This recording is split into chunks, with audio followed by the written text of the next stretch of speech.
പ്രിയ സുഹൃത്തുക്കളെ നമസ്കാരം. നമ്മളെ കേരളത്തിൽ പണ്ടൊക്കെ ചില പണ്ടൊക്കെ ഇപ്പോഴും ഉണ്ട്, ഇപ്പോഴത്തെ പിള്ളേരൊക്കെ പറയുമെന്ന് എനിക്കറിയത്തില്ല. എന്നാൽ ആലിപ്പഴം പഴുക്കുമ്പം കാക്കയ്ക്ക് വായ്പുണ്ണ എന്നൊരു പഴഞ്ചൊല്ലുണ്ടായിരുന്നു. അതുപോലെ അമ്മാവൻ എന്നെ ചന്ദനപൊടി ഒടിച്ചാലും ഞാൻ നന്നാകത്തില്ല.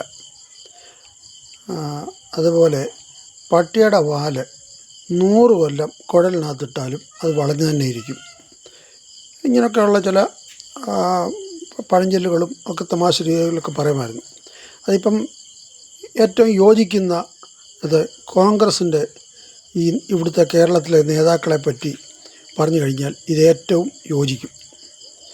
ഇവരെ ഇനി എന്നാ ഇവരെ നന്നാകുന്നറിയത്തില്ല. എങ്ങനെയെങ്കിലും ഈ ഒരു ദുർഭരണം, ഇപ്പം പിണറായി വിജയൻ അല്ലാതെ വേറൊരാളെ മുൻനിർത്തി ആയിരുന്നു ചിലപ്പം LDF മത്സരിച്ചിരുന്നെങ്കിൽ അവർ ഈസിയായിട്ട് ജയിച്ചേനെ ചിലപ്പം.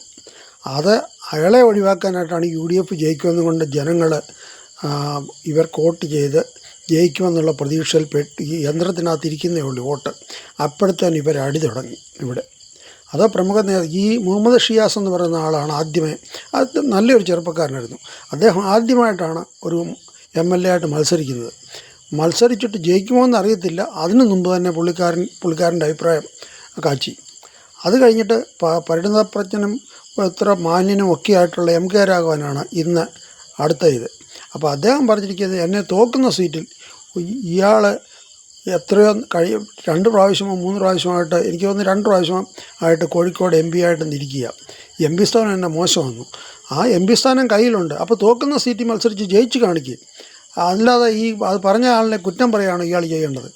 ഇവരെയൊക്കെ ഈ നേതാക്കന്മാരൊക്കെ അംഗീകരിക്കുന്ന ഈ പാവം പിടിച്ച കോൺഗ്രസ് പ്രവർത്തകരെയൊക്കെ പറഞ്ഞിട്ട് കാര്യമില്ല. അവരൊക്കെ ഇപ്പോൾ ദുഃഖിക്കുക. വോട്ട് ചെയ്തു പോയല്ലോ, ഇനിയിപ്പോൾ മാറ്റാനൊക്കത്തില്ലല്ലോ എന്നിപ്പോൾ ദുഃഖിക്കുക. ഈ കോൺഗ്രസിൻ്റെ കാര്യം ഇതുപോലാണ്. ഈ നേതാക്കന്മാർ ഒരു വിവരം എന്ന് വെച്ചാൽ ഇവരെത്ര കിട്ടിയാലും പഠിക്കത്തില്ല. ഈ ഒരു ദുർഭരണം അവസാനിക്കണമെന്ന് കൊണ്ട് ഇവർക്ക് വോട്ട് ചെയ്തു പോയി. അതാണ് ഈ പാവം പിടിച്ച